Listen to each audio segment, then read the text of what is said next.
స్వామిలు గెలిపించుకోవచ్చు, వాళ్ళు పోరాడచ్చు. అసలు వీళ్ళకి సీట్లు వస్తాయా, వీళ్ళకి గెలిచే సీన్ ఉందా, ఇది జరుగుతున్న ప్రచారం. కొడాలి నాని, వల్లభనేని వంశీ, రోజా, ఇంకా చాలామంది ఉన్నారు, చాలా పేర్లు ఉన్నాయి.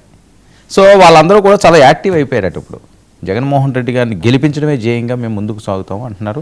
యాక్టివ్ అవ్వాలి, డే 1 నుంచి అవ్వాలి, మధ్యలో అవ్వాలని రూల్ ఏం లేదు కదా. 18 నెలల తర్వాత యాక్టివ్ అయినా మంచిదే. కానీ యాక్టివ్ అయ్యి అసలు రాజకీయాల్లో మేము ఉండం, ఓడిపోతే మేము కానీ ఓడిపోతే అసలు సమస్యే లేదు. చంద్రబాబు నాయుడు గారు కాళ్ళు పట్టుకుంటానని ఒకరు, అసలు మేము రాజకీయాలు వదిలేసి వెళ్ళిపోతామని ఒకరు, మగాడు ఎవడున్నాడు 160 సీట్లలో అసలు పోటీ చేసే దమ్ముందా అని వీరంగాలు చేసిన వాళ్ళు, ముఖ్యంగా కొడాలి నాని గారు. అసలు మామూలు వీరంగం కాదు, అది చెలరేగిపోయేవారు. కట్ చేస్తే ఏమైంది ఇప్పుడు పరిస్థితి? సరే ఈరోజు మళ్ళీ మేము వస్తాము అంటున్నారు. మరి ఆ రోజు చేసిన శబదం ఏమైందని చెప్పి విపరీతంగా ట్రోల్స్ అవుతున్నాయి నిన్నటి నుంచి కూడా. జగన్మోహన్ రెడ్డి గారిని గెలిపిస్తానంటున్నారు, రాజకీయాలే మానేస్తానన్నప్పుడు మళ్ళీ ఏ రకంగా గెలిపిస్తాడు? ఇది కదా అందరిలో ఉన్న ప్రశ్న.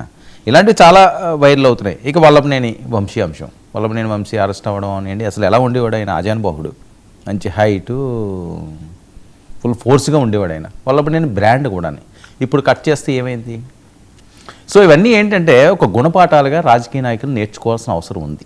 ప్రజాస్వామ్యంలోని అధికారం ఉన్నప్పుడు మనం ఏం చేసినా చెల్లుతుంది అంటే ఖచ్చితంగా చెల్లుతుంది. బట్ అది లాంగ్ రన్ ఉండదు.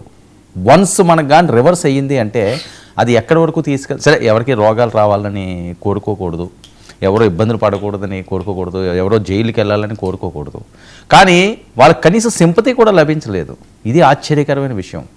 అంటే మనం చేసే కొన్ని పనులకి మనకి ఏదైనా కష్టం వచ్చినప్పుడు 10 మంది మన చుట్టూ ఉన్నారన్న ఆత్మవిశ్వాసం ఎప్పుడైతే కలిగిందో, ఆ భరోసా ఎప్పుడైతే కలిగిందో, ఆటోమేటిక్గా కొన్ని దాని అంతటా అదే ఎగిరిపోతుంటాయి ఆ కష్టాలన్నీ కూడా.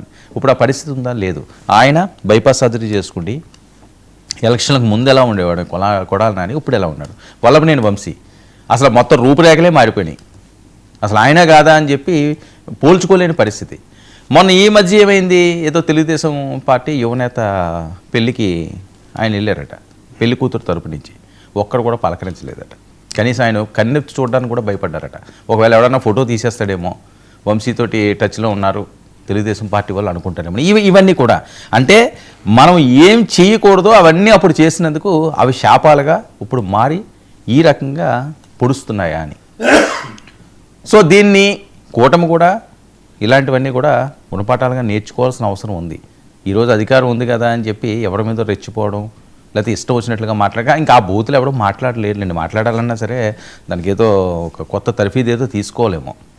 ఎవరికి రావు మాట్లాడడం, బూతులు మాట్లాడడం? ఏమైనా యూనివర్సిటీలోకి వెళ్ళి చదువుకోని అవసరం లేదు, ప్రతి ఒక్కడికి వచ్చును. అమ్మ నా బూతులు తిట్టడం అందరికీ వచ్చును.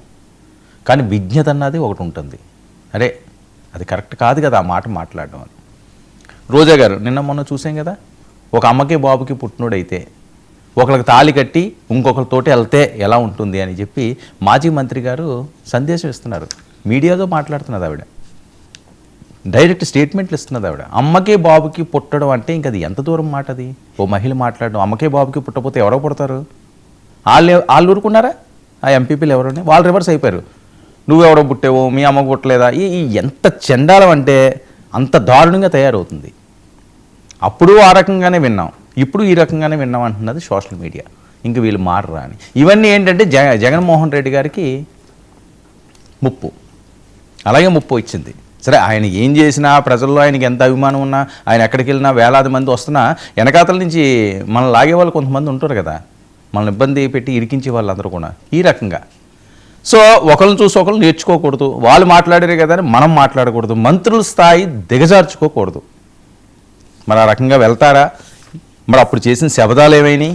ఇప్పుడు మళ్ళీ ఏ రకంగా వచ్చి మళ్ళీ ప్రజాక్షేత్రంలో ఉంటాం, మేము గెలిపిస్తామని మాట్లాడుతున్నాడు. అసలు మీకు సీట్లు ఉన్నాయా? చాలా సీట్లు స్థానశాలను అయిందని తెలుస్తున్నది. ఆ నెల్లూరు ఇలాంటివన్నీ కూడా నువ్వు అసలు ఆ జోలికి వెళ్ళొద్దు అని అనిల్ని చాలామందికి ఆ సీట్లు కూడా వచ్చే పరిస్థితి ఈసారి కనిపించట్లేదు. నగరి ఇలాంటివన్నీ సరే తాపత్రయపడాలి. ఫీల్డ్లో ఉన్నప్పుడు ఎప్పుడన్నా ఒక అవకాశం దొరకపోతుందా అని చెప్పి ట్రై చేయడంలో తప్పులేదు. ట్రై చేసే క్రమంలో ఇష్టం వచ్చినట్టుగా చెలరేగడం మంచిది కాదు అని. ఇక మన డిబేట్ విషయానికి వస్తే, కలెక్టర్లకు రోడ్